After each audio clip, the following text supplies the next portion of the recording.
Glória a Deus. Eu saúdo toda a igreja com a paz do Senhor.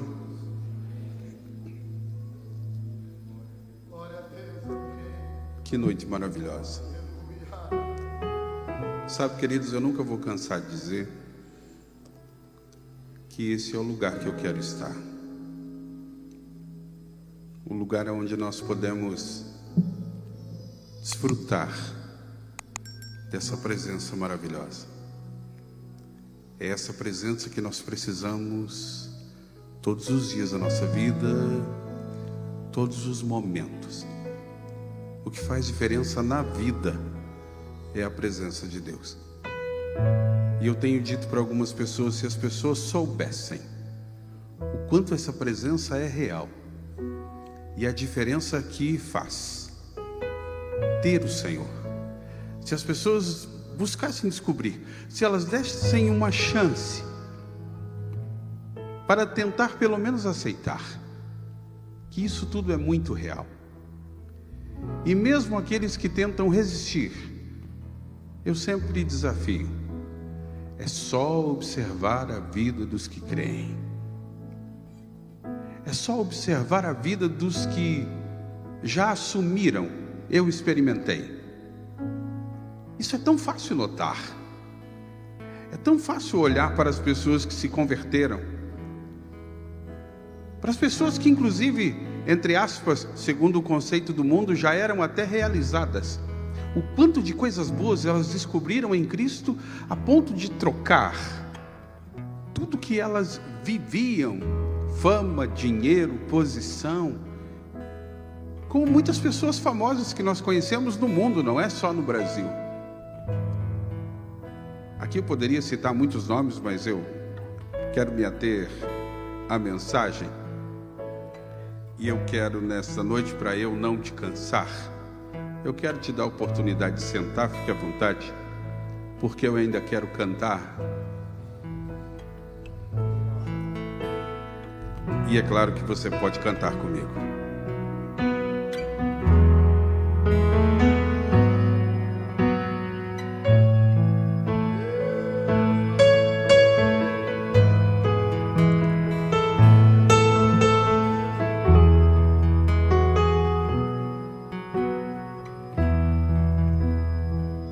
Eu quero estar em tua casa, o teu poder quero sentir.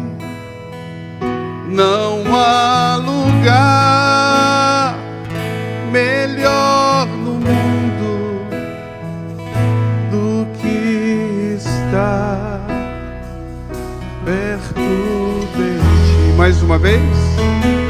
Eu quero estar em tua casa, o teu poder quero sentir. Não há lugar melhor no mundo do que estar perto de ti. Aleluia. Que gostoso louvar o Senhor. Fique em pé, por gentileza, pegue a sua Bíblia. Abra comigo a Bíblia Sagrada no livro de Neemias, no capítulo de número 2. Enquanto você está procurando, quero agradecer ao irmão Eduardo pelo convite. Quero agradecer ao meu pastor Adilson, meu pastor Lalana, por nos permitir usar esse altar. Eu sempre digo que é muito bom viajar. A gente entende o propósito de Deus. Temos viajado bastante. Final de semana já viajamos de novo. Eu gosto de viajar, mas nunca é igual como ministrar em casa. Essa é a minha casa e eu gosto de estar aqui. Eu me sinto muito à vontade nesse altar. E quem me vê ministrar percebe que eu tenho um grande prazer de ministrar ao coração de cada um dos irmãos. A minha vontade ministrando não é apenas que você passe mais meia hora, 40 minutos me ouvindo, mas é que você entenda e vá para casa pensando. Eu sempre prego para que você vá para casa pensando, porque o culto termina e amanhã cedo, quando o dia começar, novos desafios vão surgir. A vida não é fácil para ninguém, mas ela é sempre melhor para aqueles que sabem que direção tomar. A palavra de Deus diz em Neemias capítulo 2, e o versículo de número 17. Então lhes disse: bem vedes vós a miséria em que estamos, que Jerusalém está assolada e que suas portas têm sido queimadas a fogo. Vinde, pois, e reedifiquemos o muro de Jerusalém, e não sejamos mais um opróbrio. Tome assento, por gentileza.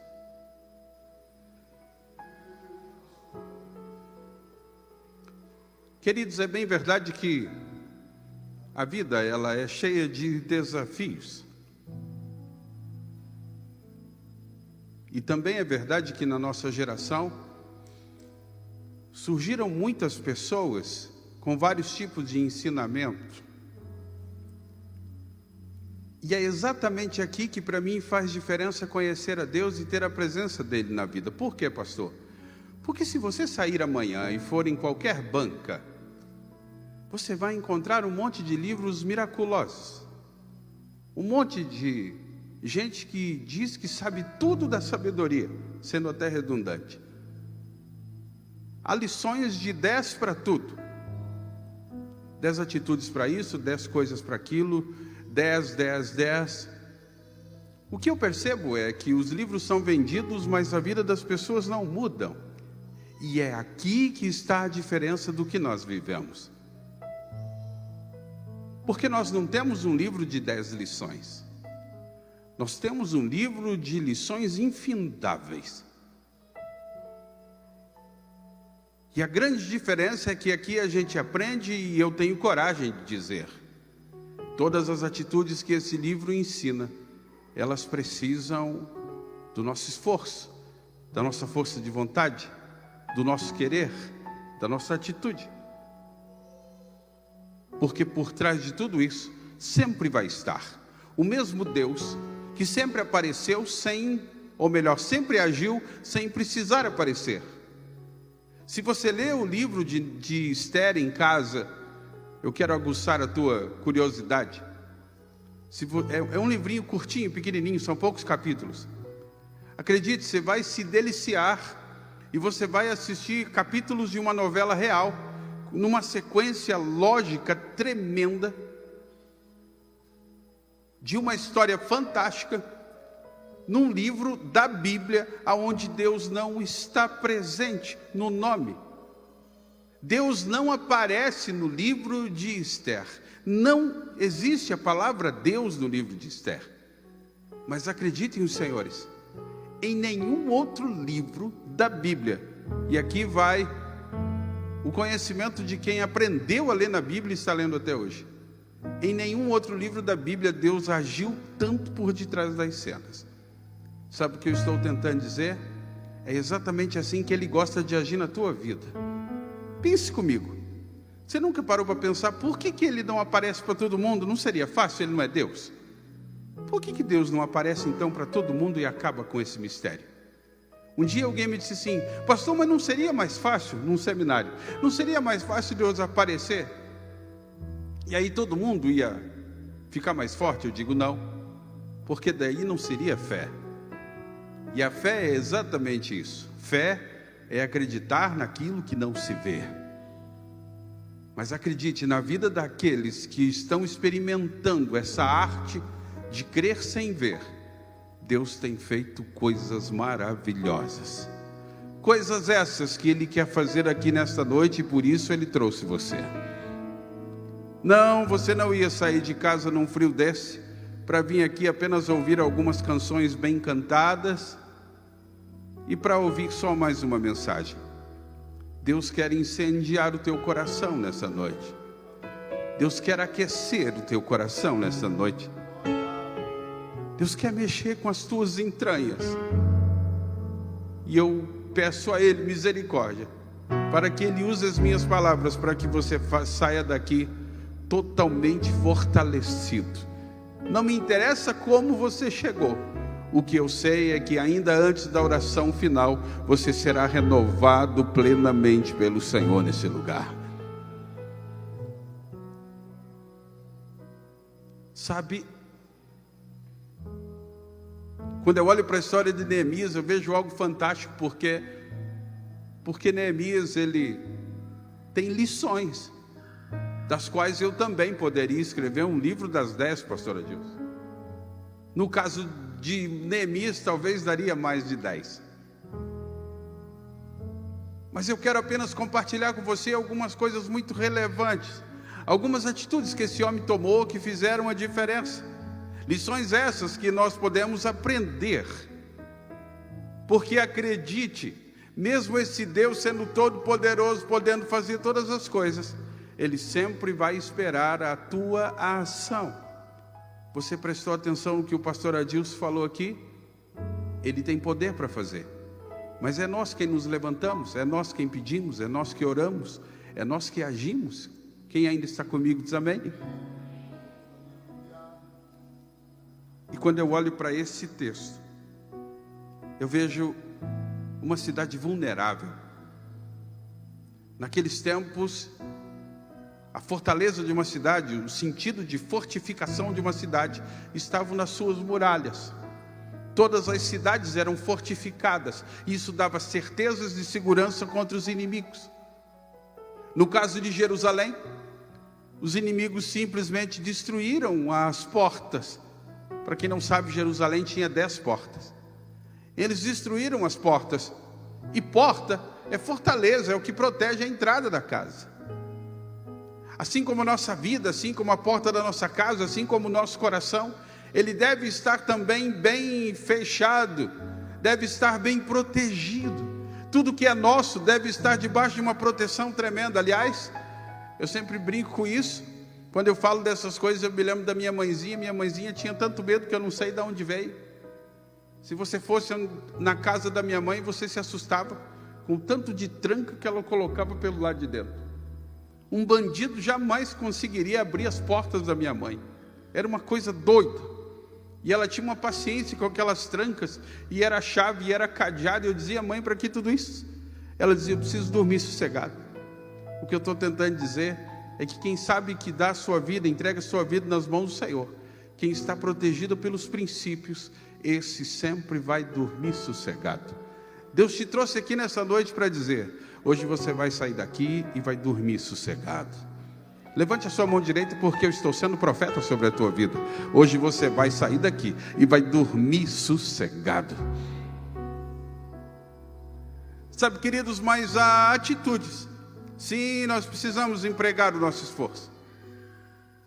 Interessante é que nos tempos que Jerusalém estava destruída, a Bíblia fala de outros profetas, não qualquer um, grandes profetas. A Bíblia fala, por exemplo, de Zorobabel, que era um profeta muito reconhecido na sua época. E Zorobabel foi a Jerusalém. E ele fez o que um profeta faz. O que ele fez, pastor? Ele entrou na cidade, foi para a praça central, subiu numa caixinha de tomate, estou parafraseando para você poder entender, gritou a plenos pulmões, juntou o povo, orou e disse que Deus ia fazer. E todo mundo começou a acreditar e achou que ia dar certo. O problema é que enquanto eles estavam lá se alegrando na presença de Deus, os inimigos entraram, fizeram um barulhão e colocaram todo mundo para correr. Não, e não foi só Zorobabel, outros profetas também entraram lá, e sempre acontecia a mesma coisa. E um dia, estudando esse texto, eu fiquei pensando assim: mas espera aí, se a estratégia do inimigo é deixar o povo desfalecido, desmaiado, sem esperança, por que deixava o profeta entrar? Não era mais simples para eles, então, apenas trancar os caminhos, porque não eram tantos como hoje em dia, era 2, 3 caminhos apenas que dava acesso? Por que não, então, logo trancar o caminho e nem deixar esse profeta entrar? Sabe o que o Espírito Santo me disse? É que o sentimento de frustração, de se começar algo e ver destruído, é muito pior. Conseguiu entender? Então ele deixava as pessoas se alegrarem que iam refazer, que iam construir e que ia dar tudo certo. E aí o inimigo vinha no meio do barulho, no meio do caminho, fazia uma barulheira tremenda e todo mundo tinha que se esconder, e aí a frustração era maior. O que eu estou tentando te dizer nessa noite é ruim demais começar as coisas e não conseguir terminar. Como é ruim começar a construir alguma coisa na vida. E aí eu estou falando de qualquer área da tua vida. Mas só quem passou por essa frustração sabe. Como é ruim fazer planos, sonhos, projetos. Como é ruim imaginar as coisas, projetar e ter que parar no meio do caminho, muitas vezes até já com algum recurso empregado. Como é ruim perder tempo e recursos para ter que desistir no meio do caminho. Sabe o que o inimigo aprendeu? Que isso vai minando a força de vontade. E aos poucos as pessoas vão desistindo de querer fazer.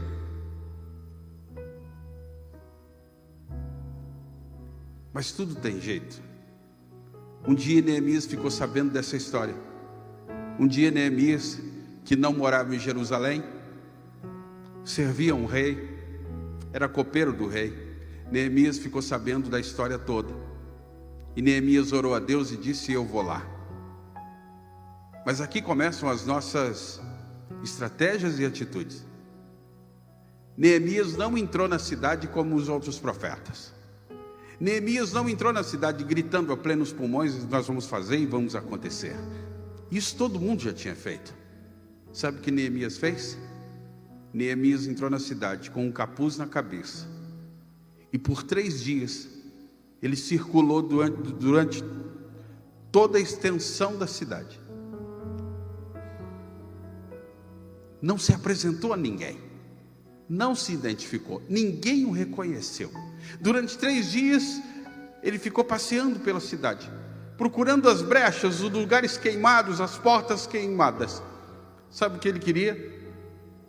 Ele queria estar pronto para quando chegasse a hora de reunir o povo, ele soubesse já de uma estratégia que desse certo. Sabe o que eu estou tentando dizer? Dá trabalho, mas na nossa vida é a mesma coisa. Há um momento da vida que a gente vai ter que fazer a mesma coisa.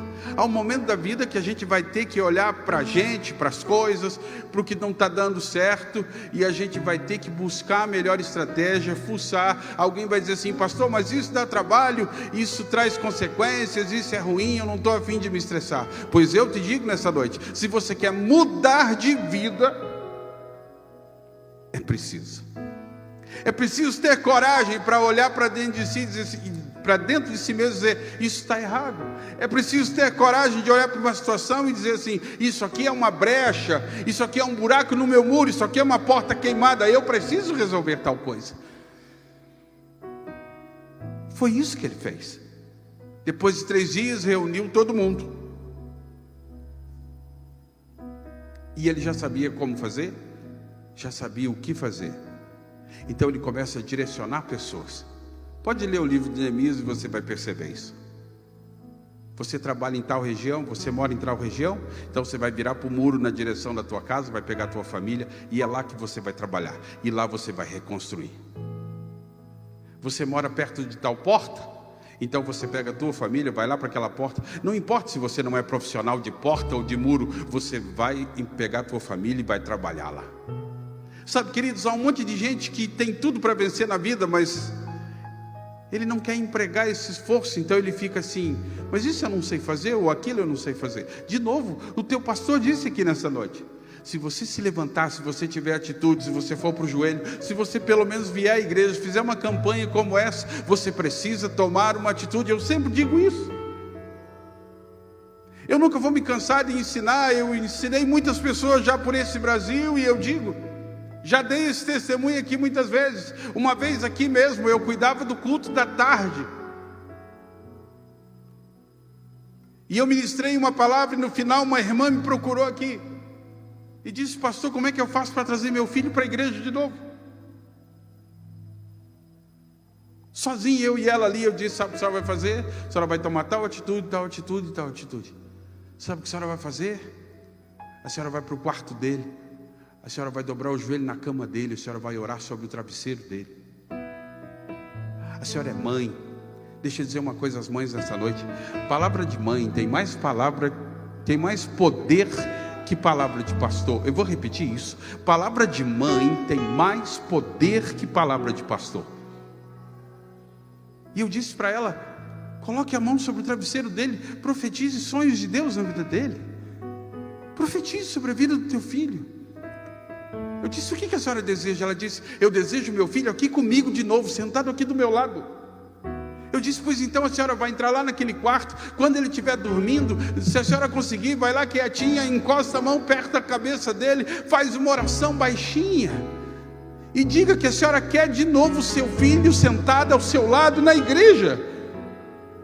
Deus vai lhe ouvir, o Senhor está contigo. E nessa noite, levante a mão, porque eu quero profetizar. Aleluia, ore ao Senhor, profetize as coisas. Deus está contigo, Ele vai ouvir a tua oração.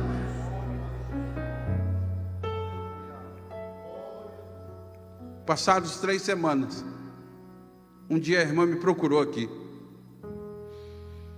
e ela estava desesperada para dar o testemunho. Ela disse: pastor, o senhor não sabe o que aconteceu? Eu digo: vem cá, me conta.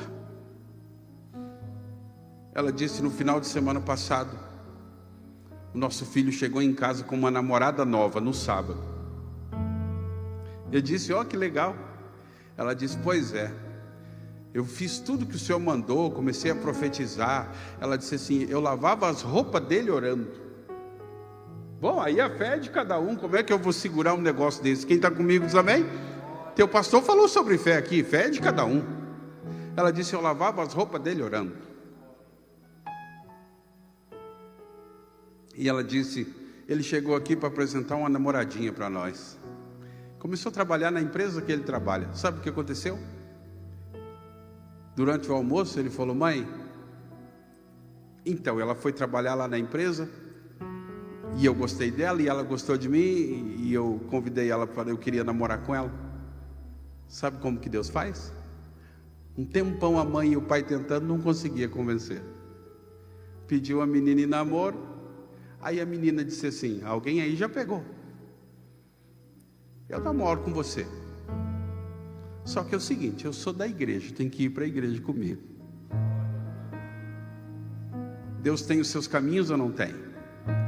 Nunca é longe demais quando Deus está no controle. Eu não sei o que você precisa, mas Deus está falando com pessoas aqui nessa noite. Nunca é longe demais quando Deus está no controle. Sabe, queridos, é isso que a gente tem que ter. E foi isso que Neemias fez. Reuniu as pessoas, distribuiu um pouco para cada lado do muro. Pegou as famílias e disse: vão reconstruir. Ele sabia o que fazer. É isso. A gente não pode ser preguiçoso nas atitudes que temos que tomar. Vai doer, é difícil, mas tem que empregar esforço. As tarefas precisam ser específicas. E aí tem um outro detalhe. Eu não vou ser extenso. Eu estou cuidando do relógio ali, porque eu sei que está muito frio. E eu nem preciso ser extenso nessa noite. Mas é preciso prestar atenção, porque mesmo quando estiver dando certo, e no caso de Neemias estava dando muito certo, porque eles começaram a fechar muito rápido a cidade, começaram a fechar muito rápido, um sofrimento de muito tempo, de repente está sendo resolvido da forma mais rápida possível. Você está pegando o que eu estou dizendo? Quando você está na direção certa, quando você busca o Senhor com fé, quando você crê no poder que Ele tem, irmão, acredite, vá para casa pensando nisso. Por favor, deixe o Espírito Santo ministrar na tua vida. Olhe para a vida das pessoas que você conheceu sem Deus e agora com Deus. Por favor, olhe para a vida das pessoas que você conhece, que levaram Deus a sério. Diz para mim se elas mudaram ou não. Deus muda, sim, Senhor. Deus muda de verdade. Deus muda pessoas. Deus transforma corações.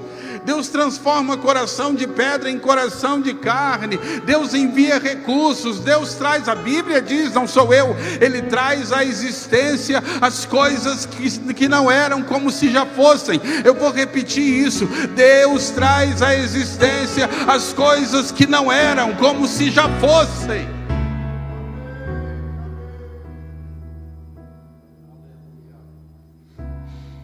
Tem um menino que eu conheço, chamado Tiagão. O Tiagão era um menino perdido, muito novo se perdeu, como é a história hoje do Brasil. Muito novo, Tiagão se perdeu em drogas, começa a roubar para sustentar o próprio vício, cai na mão da polícia, e vai preso. Foi preso, ficou marcado. E essa foi a vida do Tiagão, muito novo, destruiu a própria família, está lá preso sem saber o que fazer, até o dia que uma turma de maluquinho foi lá pregar o evangelho dentro da cadeia. E Deus tocou no coração do Tiagão. Tiagão ouviu o evangelho e aceitou Jesus dentro da cadeia. Se você quiser saber quem é o Tiagão hoje, é só digitar no YouTube Tiagão com H, e você vai ver que menino de Deus fantástico, cantando rap por esse Brasil e convertendo vida, mas convertendo vidas multidões. Eu já vi culto do Tiagão, dele ganhar para Jesus mais de 100 jovens num culto só, de ver o tanto que Deus faz. Acredite, Deus é real e Ele faz. Diga comigo, Deus é real e Ele faz. Eu não sei qual é a dificuldade da tua casa, eu não sei qual é o propósito da tua campanha. O que eu sei é que se tem propósito, Deus está junto, e é porque Deus trabalha por propósito.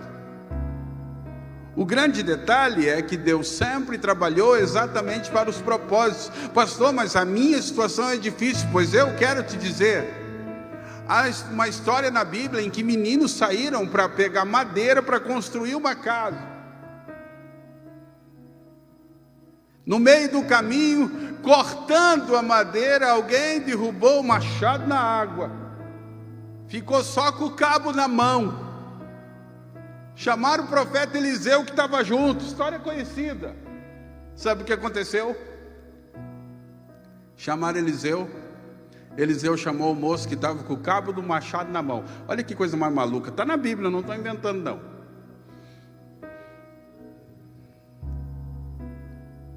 Eliseu mandou posicionar o cabo do machado na água. Ele fez uma oração. Sabe o que aconteceu? O machado flutuou. Não, você não entendeu. E alguma vez na tua vida você ouviu dizer que madeira atrai ferro? Você está parando para imaginar a cena? Um ferro no fundo da água. Alguém faz uma oração com um pedaço de madeira na mão, e o ferro sobe como se fosse um imã, atraído pela madeira. E aí eu te pergunto, olha se Deus não faz, mas quando é que uma madeira atrai o ferro? Quando tem propósito. E qual era o propósito? Eles precisavam construir uma casa. Portanto, eu estou falando da tua casa. Portanto, eu estou profetizando sobre a tua vida. O propósito de Deus é construir, reconstruir, arrumar, consertar tudo que tem na tua casa. Se for para isso, até madeira atrai ferro. Aplauda ao Senhor por isso nessa noite. Se é para a construção da casa, madeira atrai ferro. Eu vou repetir isso, se é para a reconstrução do casamento, do relacionamento de pais e filhos, da vida material, de qualquer área, se é para a reconstrução da casa, pois até madeira atrai ferro. A gente só precisa entender essas coisas. E lá está Neemias agora, reconstruindo aqueles muros, reconstruindo as portas. E a história vai dizer, você pode ler lá depois, que eles vieram para perturbar a vida dele, tentavam tirar a atenção dele, tentavam distrair ele, tentavam ele fazer descer, parar o que estava fazendo. Sabe qual foi a resposta dele? Eu estou empenhado em uma grande obra e eu não posso parar agora. Sabe o que isso significa? Quando você estiver empenhado numa grande campanha como essa, quando você estiver firmado em um propósito fantástico como esse, cuidado, o inimigo vai tentar te destruir. Cuidado, o inimigo vai tentar distrair a tua vida. O inimigo vai tentar distrair a tua casa, o inimigo vai tentar distrair você no negócio que você está empenhado. O inimigo vai trazer distração para o teu relacionamento, ele vai tentar impedir você de vir, ele vai tentar fazer você quebrar, e daí quebrou, sabe como é que é a história? A gente conhece. Aí chega na outra semana, agora já quebrei, não vou hoje também. Agora já faltei 2, não dá para ir mais. Agora já faltei 3, já era. Não, em nome do Senhor Jesus, não desista por nada. Até o final da campanha, Deus vai entregar a vitória que você precisa. Não se distraia por nada, que nada tire o propósito do teu coração.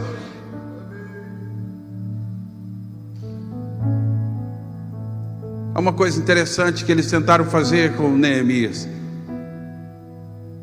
Porque toda distração, ela cria caminhos alternativos, que até parecem mais rápidos. Quem ainda está comigo?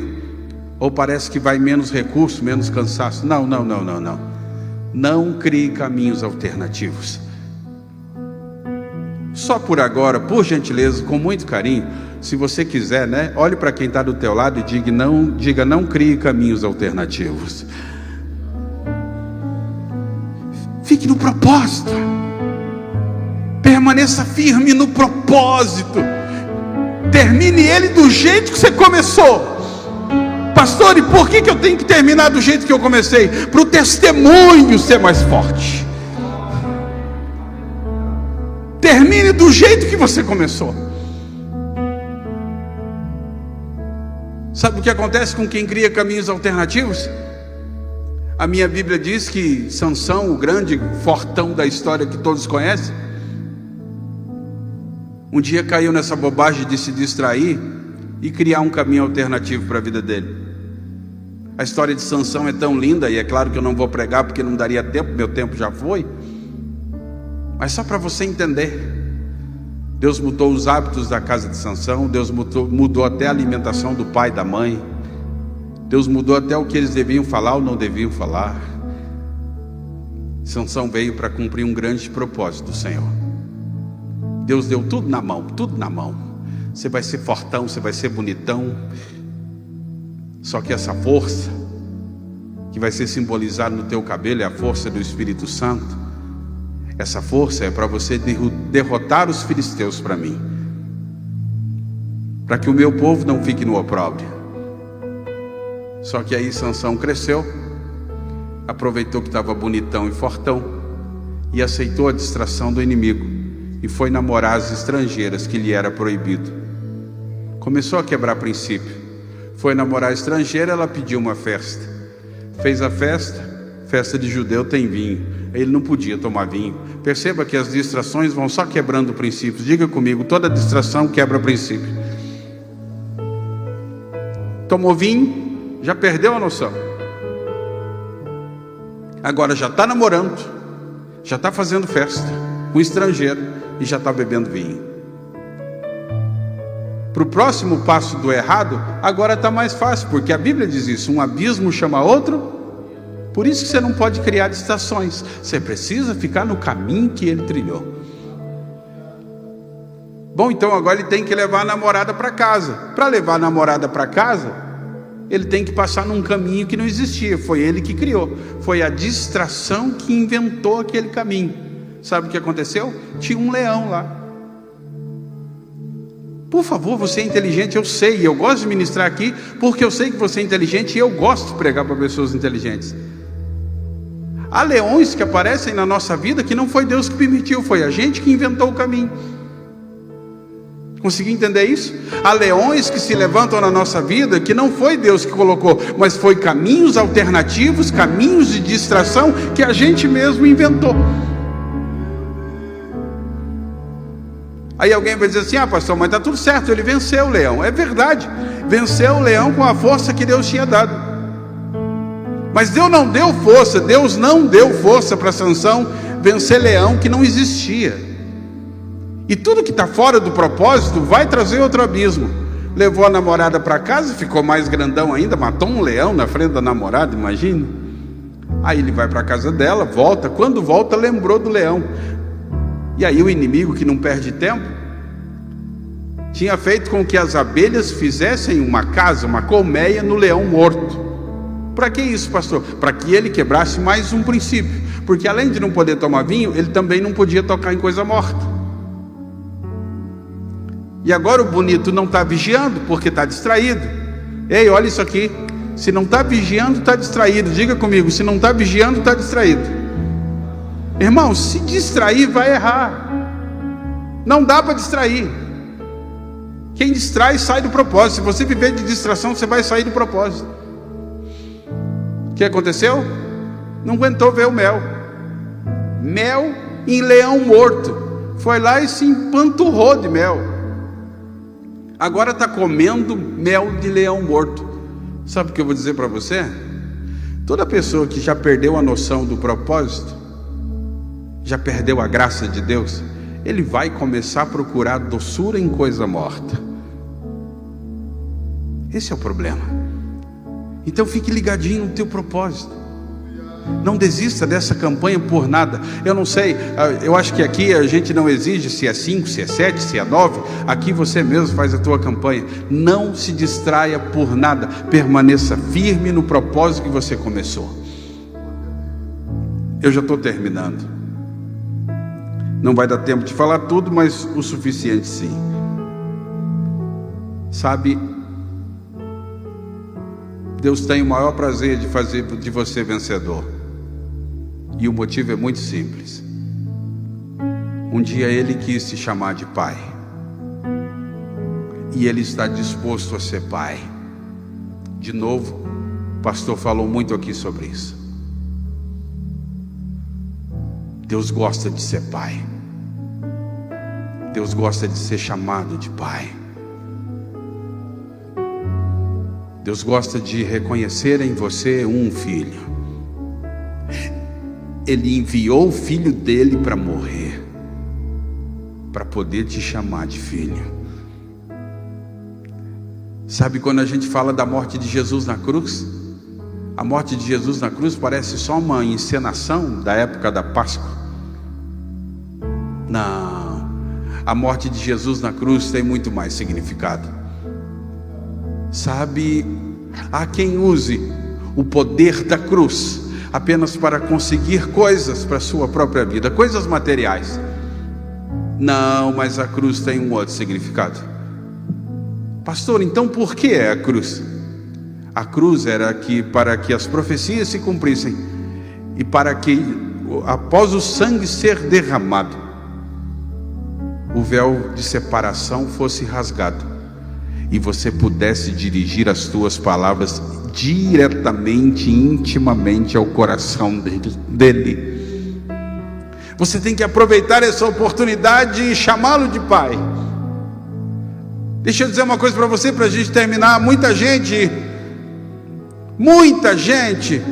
ainda fica perguntando como é que se atrai à presença de Deus, como é que se chega a Ele, como é que se conversa com Ele, como que se ora a Ele, porque muita gente aprendeu palavras bonitas, mas acredite, não é necessário que você decore as palavras dos pregadores, inefável, inigualável, ável. Não precisa de nada disso. Pastor, como é que eu atraio a presença dele? Vai para dentro da tua casa, fecha a porta do teu quarto, dobra o teu joelho e diz: Pai,